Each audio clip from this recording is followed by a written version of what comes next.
Hi there, it is Jo from Minerva, and today I'm here for a hack video of the Victoria Blouse.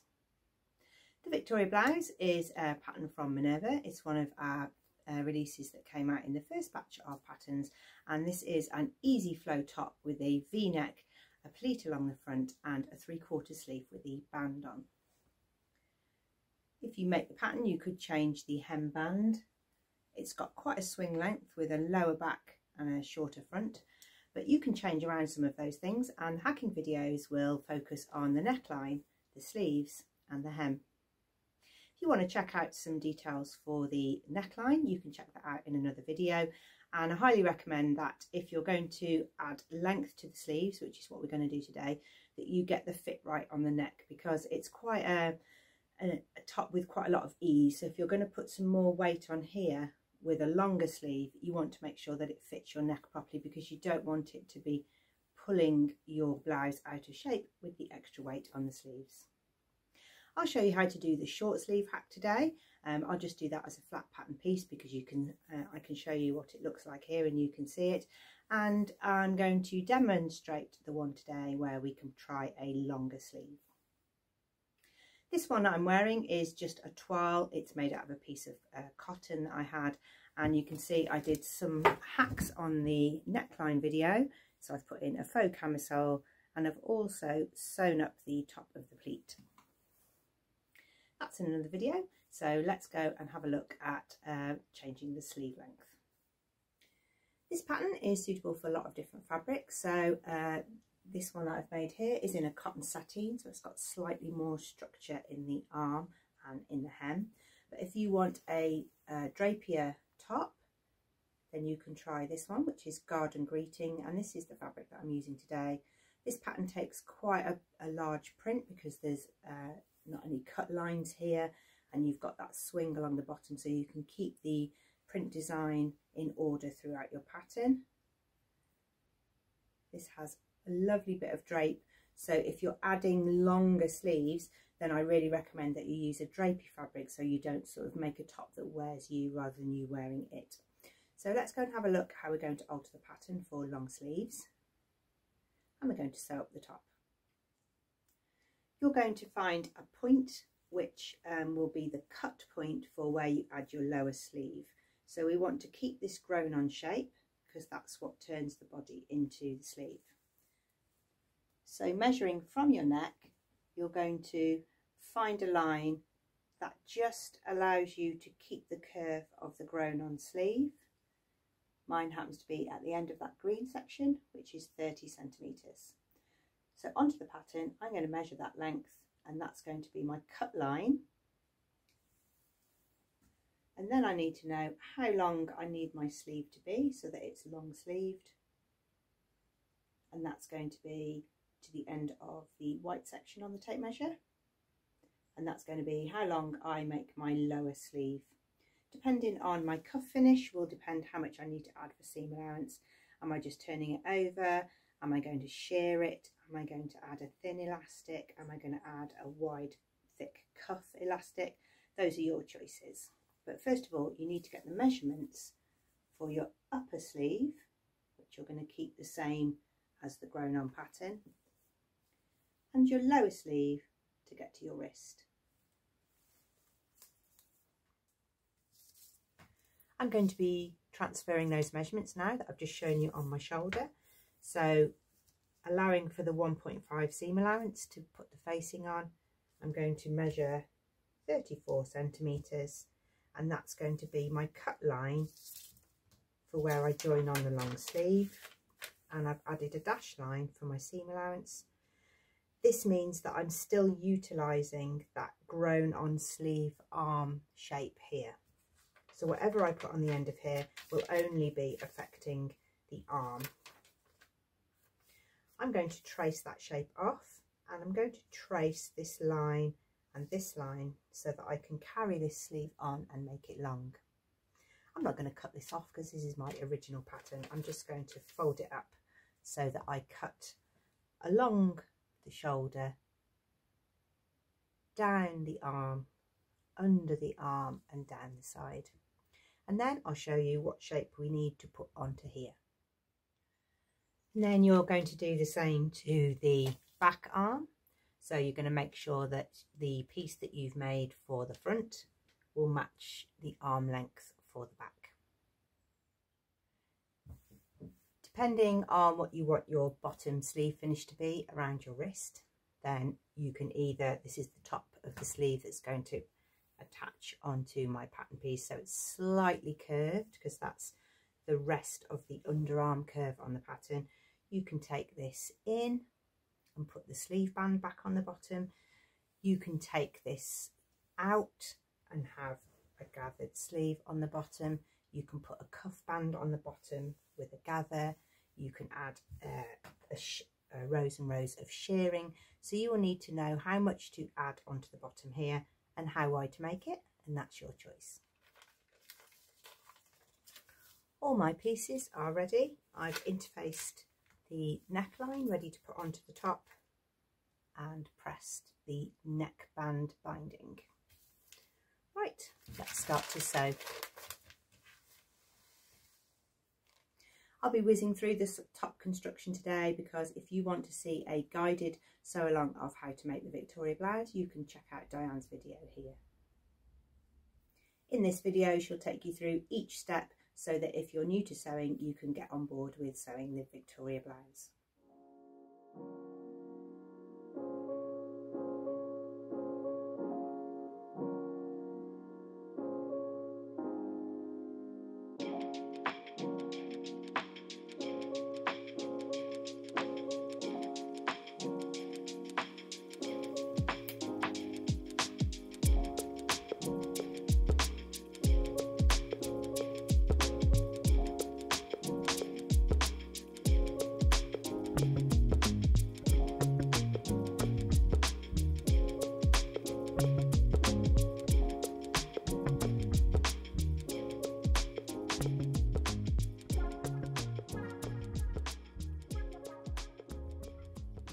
Okay, so you should have got to the stage in the instructions where you have put on the neck facing, you've done the back binding, and you've attached the shoulder seam.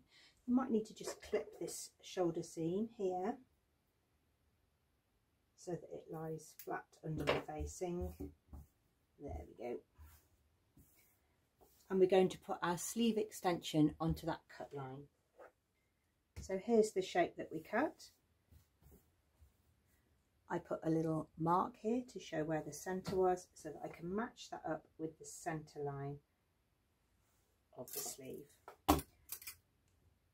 We're going to pin this in place and use the seam allowance that we chose on the pattern, and that will mean that the length is correct for us. If you use a little bit less, your sleeve will be a bit longer. If you use a little bit more, your sleeve will be shorter.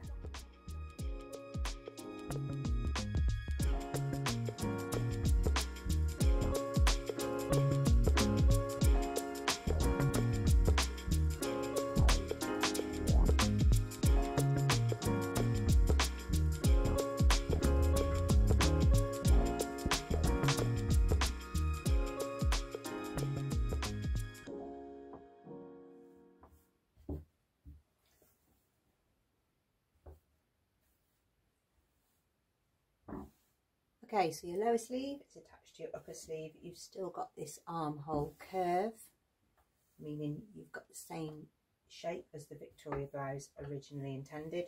You might have some little ears here where your seam allowance is just poking over, but don't forget you are pattern hacking. So if this length didn't quite fit for some reason, then just make sure you're grading and truing back up to the original shape of the blouse. You might need to go back and change your pattern piece if you found that this was a little bit long or it wasn't quite the right shape. If it's too short, you're going to have to cut it again. So pattern hacking is all about having a go. It doesn't always work first time. Okay, so we've got one sleeve on. We can continue with the pattern, making the front pleat and sewing up the side seam.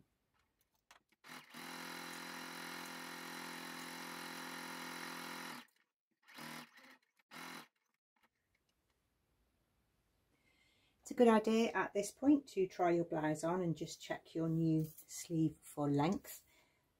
in case you need to change your mind on how you finish the hem of the cuff. So I've got plenty of length in this, so I'm going to add a really nice deep elastic so that I get a noticeable cuff finish. Press up your sleeve if you're using a casing, so I'm going to press it up by 1 centimetre and then press up by the amount I need. I'm just going to check that my elastic will fit through that width, leave a turning gap and take out any of this spare fabric so that my elastic will fit around. I'm going to go ahead and put an elastic in here. If you want to know how to make an elastic casing, you can check out this video. This might help you if you've never done it before.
Okay, this is a Victoria blouse with a long sleeve.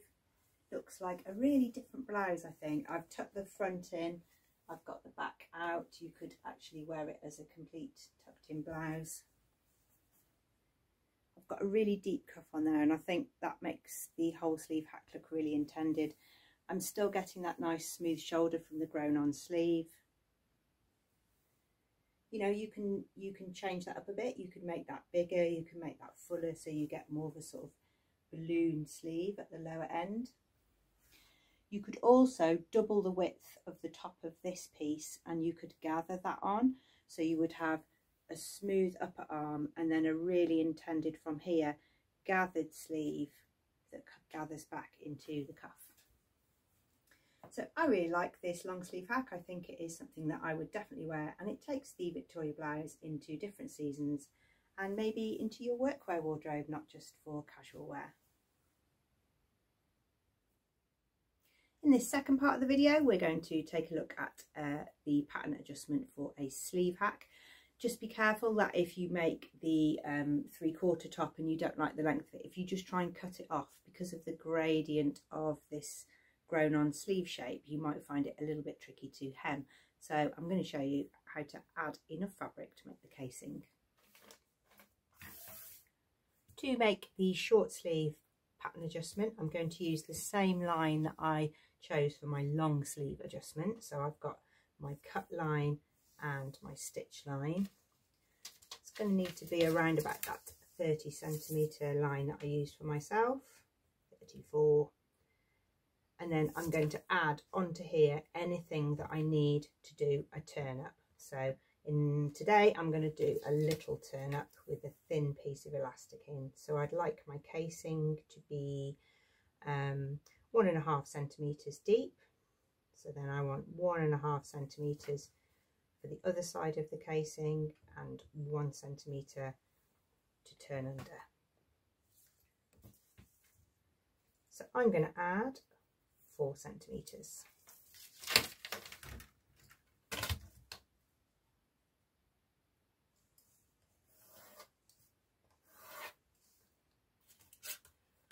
I'm going to keep the angle of the sleeve the same so that it doesn't pull up at the outer arm or pull in at the underarm. I'm going to add on my seam allowance, which today is 4 centimetres. That's so that I can prepare for a case sleeve elastic casing. I'm going to mark this one short sleeve, but I can't just cut that off now. If I do, this circumference is smaller than this circumference. So this line is 20 centimeters long, but this line is 21 centimeters long. So when I try and turn that up, I'll get lots of creases under the arm. Okay, let's fold that back as if we were cutting it.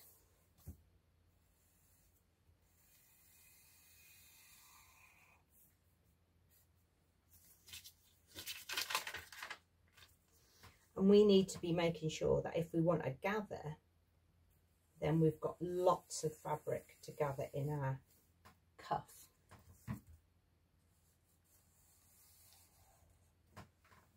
So you need to be adding some fabric to this width. You can take this and grade it a little bit more, you'll get a puffier sleeve. You can grade this further and you'll get a bigger sleeve. And wherever you decide to have your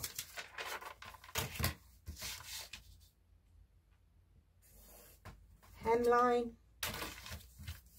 your new sleeve will look like this. And this will be your turning line, one side of your casing, the other side of your casing, and all of that extra fabric will gather up.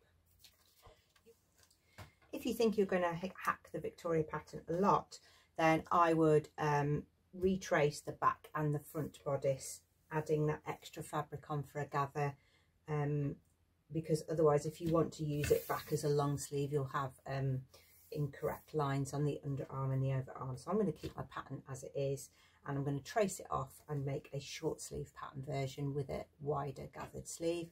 Keep that in the packet with the rest of the pattern. I hope you have enjoyed today and maybe looked at the sleeves of the Victoria blouse in a different way. You can do the 3/4 sleeve now, a short sleeve or a long sleeve. You'll be just making that extra lower sleeve pattern piece, and I'm keeping that in my pattern for another time.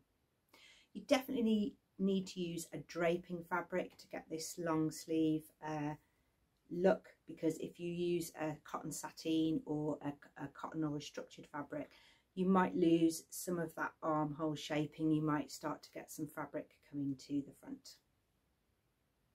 We would love to see if you have either sewn with this viscose challis, which is a Minerva exclusive fabric. We'd love to see your Victoria blouse, or we would like to see anything that you are up to at the moment. Make a free account with us, share your makes, take a few photos and a little description so that we can see what you have been up to. It's a real inspiration to both us and our Minerva makers. You can head over to Minerva and check out the Craft Club as well, where you will receive discounts and offers throughout the year if you join.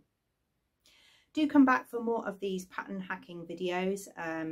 We've got a few more coming up, and we will definitely be having some more in our content as our new patterns are being released. All the products that I've used today are listed below, so if you want to check out this fabric or indeed the Victoria blouse pattern, that will be listed below either here at the YouTube channel or over on the Minerva feed. Thank you very much for watching. See you again soon.